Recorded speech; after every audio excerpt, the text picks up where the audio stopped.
Class 9th, chapter number 5 of biology, the fundamental unit of life, यानी life की सबसे basic unit के बारे में आज हम पढ़ेंगे.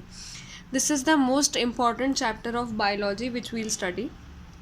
While examining a thin slice of cork, Robert Hooke saw that the cork resembled the structure of honeycomb consisting of many little compartments.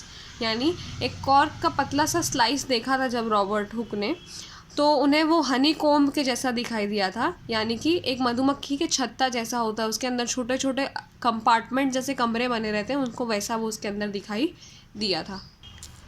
Cork is a substance that comes from the bark of a tree. यानी जो पेड़ होते हैं, बड़े बड़े पेड़ जो होते हैं, उनकी जो छाल होती है जिसे हम बार्क बोलते हैं, उसमें से हमें मिलता है कॉर्क. ठीक है. This was in year 1665 when Hooke made this chance observation through a self-designed microscope. यानी 1665 में हुक ने ये ऑब्जर्व करा था खुद के बनाए हुए एक माइक्रोस्कोप से. Cell is a Latin word for a little room. यानी सेल को अगर हम लैटिन में देखें तो उसका मतलब होता है एक छोटा सा कमरा. This may seem to be very small and insignificant incident but is a very important in the history of science. यानी एक बहुत छोटा सा इंसिडेंट लग सकता है कि ये घटना हुई, उन्होंने कुछ सेल जैसे स्ट्रक्चर देखे, लेकिन ये साइंस की हिस्ट्री में सबसे इम्पॉर्टेंट चीज़ थी. This was the very first time that someone had observed that living things appear to consist of separate units. यानी ये पहली बार था जब किसी ने ऑब्जर्व करा कि जो लिविंग थिंग्स हैं वो छोटी छोटी सेपरेट यूनिट्स की बनी होती हैं, अलग अलग.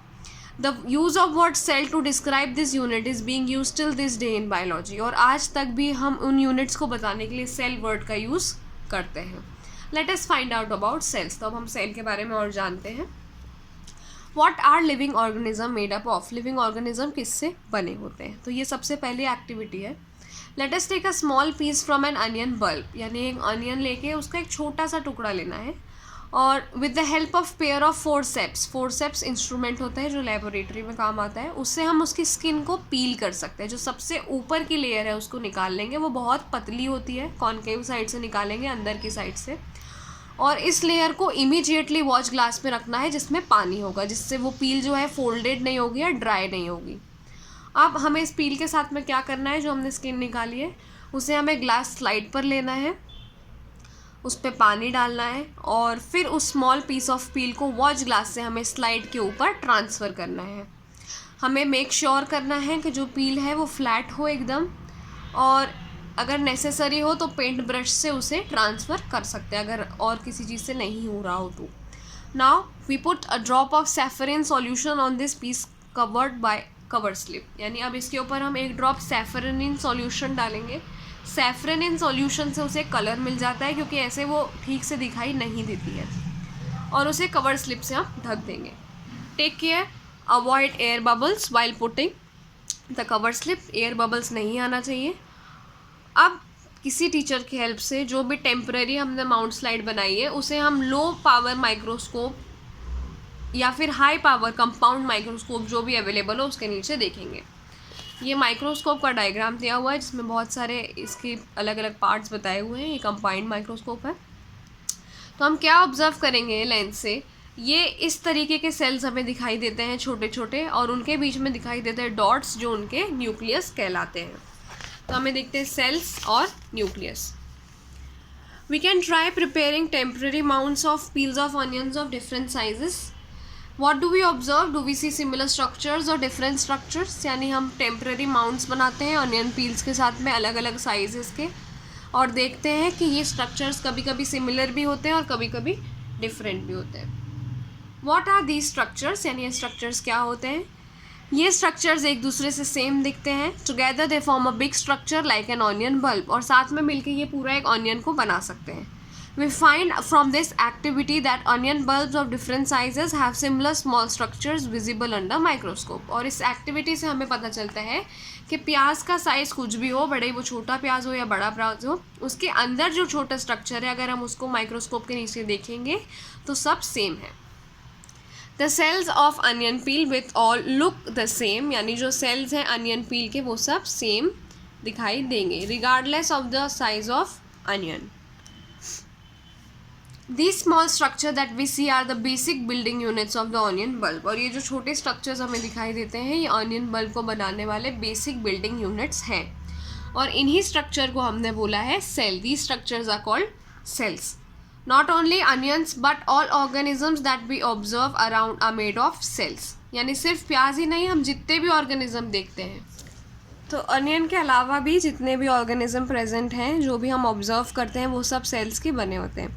However, there are also single cells that live on their own. और इसके अलावा कुछ सिंगल सेल्स भी होते हैं जिन्हें ऑर्गेनिज्म बनाने की ज़रूरत नहीं पड़ती है, वो ऐसे भी सर्वाइव कर सकते हैं.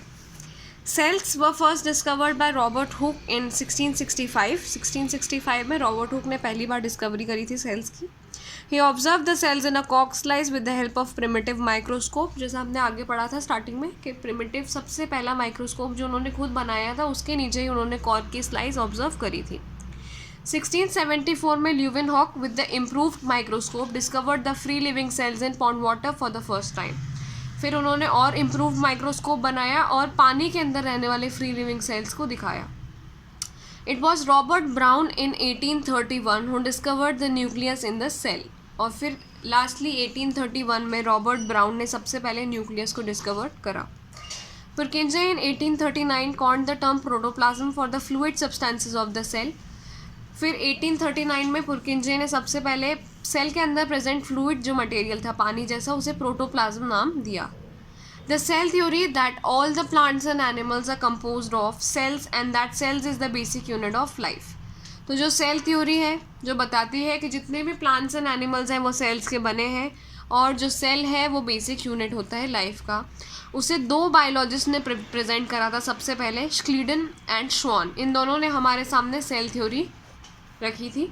सेल थ्योरी को फर्दर एक्सप्लेन वर्चू ने करा था, जिन्होंने बताया था कि सेल्स जो हैं वो पहले से प्रेजेंट यानी प्री एग्जिस्टिंग सेल्स से आते हैं और जैसे जैसे डिस्कवरी चलती गई, जैसे इलेक्ट्रॉन माइक्रोस्कोप की डिस्कवरी के बाद पॉसिबल हुआ कि हम और ज़्यादा कॉम्प्लेक्स स्ट्रक्चर्स को, उनके सेल्स को और उनके ऑर्गेनेल्स को पढ़ पाएँ. The invention of magnifying lenses led to the discovery of microscopic world. और जैसे से लेंसेज का इन्वेंशन होता गया, माइक्रोस्कोपिक वर्ल्ड में डिस्कवरी चलती गई. It is not known that a single cell may constitute a whole organism as in amoeba. यानी अब हम जानते हैं कि एक सिंगल सेल से पूरा ऑर्गेनिज्म बन सकता है, जैसे अमीबा के बारे में हम पढ़ते हैं या क्लेमाइडोमोनाज या पैरामीशियम के बारे में हम पढ़ते हैं और बैक्टीरियाज के बारे में. These organism are called unicellular organism. इन ऑर्गेनिज्म को यूनिसेल्यूलर बोलते हैं. यूनि मतलब वन यानी one cell, single. On the other hand, many cell together in a single body and assume different function in it and form various body parts and multicellular organism. और इसके opposite बहुत सारे cell group में बनकर एक single body को बनाते हैं, अलग अलग फंक्शंस करते हैं, बहुत सारे वेरियस बॉडी पार्ट्स बनाते हैं, जिसे हम मल्टी सेल्यूलर ऑर्गेनिज्म बोलते हैं. मल्टी यानी many. Such as some fungi, plants and animals. और क्या हम कुछ और मोर यूनिसेल्यूलर ऑर्गेनिज्म को जानते हैं? जी हाँ, बहुत सारे यूनिसेल्यूलर ऑर्गेनिजम्स प्रेजेंट होते हैं. Every multi cellular organism has come from a single cell. सब सिंगल सेल से ही प्रेजेंट होते हैं. कैसे? सेल डिवाइड करते हैं. Cell divide to produce cell of their own kind. यानी सेल अपने जैसे सेल बनाते हैं और सेल्स इसीलिए कहा जाता है कि प्री एग्जिस्टिंग सेल से आते हैं. Activity number 2, we can try preparing temporary mounds of leaf peel, tip of roots of onion or even peels of onions of different sizes. तो हम क्या अलग अलग प्याज या अलग अलग रूट्स, अलग अलग पत्तियों को लेकर भी उनकी स्लाइड बना सकते हैं. और इन सब के बाद हमें एक ही चीज़ पता चलती है, do all cell look alike in terms of shape and size. क्या सारे एक जैसे दिखते हैं? स्ट्रक्चर क्या उनका सेम है? अलग अलग पार्ट्स में डिफरेंस क्या है और क्या क्या सिमिलैरिटीज़ हमें मिलती हैं. कुछ ऑर्गेनिज्म के सेल्स अलग अलग काइंड के भी हो सकते हैं. जैसे कि हम ह्यूमन बॉडी की बात करें तो ये इतने टाइप के सेल्स हमें दिखते हैं जो सब अलग है, सबका फंक्शन अलग है और सबके स्ट्रक्चर अलग हैं. जैसे smooth muscle cell, blood cell, nerve cell, ovum, sperm, bone cell and fat cells. The shape and size of cells are related to the specific function they perform. जो शेप और size होता है वो उनके function से related होता है. कुछ सेल्स जैसे अमीबा अपना शेप चेंज करते रहते हैं. कुछ केसेस में जो सेल का शेप है वो ज़्यादा या कम फिक्स्ड हो सकता है, पेक्यूलियर हो सकता है for a particular type of cell. For example, nerve cell का एक टिपिकल शेप होता है, यानी वो सेम शेप मेंटेन करके रखते हैं. Each living cell has the capacity to perform certain basic functions that are characteristics of all living forms, यानी हर लिविंग सेल के पास कैपेसिटी होती है सर्टन बेसिक फंक्शन परफॉर्म करने का, और जो कैरेक्टरिस्टिक होते हैं सारे लिविंग फॉर्म्स में। अब लिविंग सेल्स जो होते हैं वो कैसे परफॉर्म करते हैं ये बेसिक फंक्शंस को? We know that there is a division of labour in multicellular organism such as human beings, यानी हमारे जो ऑर्गेनिज्म है हमें डिवीजन ऑफ लेबर है, यानी हर बॉडी पार्ट को अपना अपना फंक्शन पता होता है। That means that different parts of the human body perform different functions, जैसे कि ह्यूमन बॉडी में हार्ट ब्लड पंप करता है और स्टमक फूड डाइजेस्ट करती है, और ऐसे ही हर चीज़ का अपना अपना फंक्शन होता है। Similarly division of labour is also seen with in a single cell. अब ऐसा ही सेम सिंगल सेल में दिखता है। In fact, each such cell has got certain specific components within it known as cell organelle, और इसीलिए उसके अंदर specific components होते हैं जिन्हें cell organelle कहा जाता है। हर kind of cell organelle एक special function perform करता है, जैसे new material बनाना, waste material हटाना, और इसी तरीके के और भी function चलते रहते हैं। A cell is able to live and perform all its function because of this organelle. Cell जिंदा इन्हीं की वजह से रहता है, और ये जो सेल ऑर्गेनेल्स होते हैं ये टुगेदर मिलकर बनाते हैं बेसिक यूनिट जिसे हम कहते हैं cell. It is interesting that all cells are found to have same organelles, यानी हर सेल में सेम ऑर्गेनेल्स होते हैं, no matter what their function is और what organism they are found, यानी इससे फ़र्क नहीं पड़ता कि सेल नर्व सेल है या ब्लड सेल है या फिर हमने उसे किस जानवर में से निकाला है, उसके अंदर सेम टाइप के ऑर्गेनेल्स होते हैं। ये आपका फर्स्ट पार्ट ख़त्म हो गया है। इसके एंड में हमें 2 क्वेश्चंस मिलते हैं। पहला कि सेल की डिस्कवरी किसने करी थी और सेल की डिस्कवरी कैसे हुई थी, और क्यों हम सेल को ही स्ट्रक्चरल और फंक्शनल यूनिट ऑफ लाइफ कहते हैं।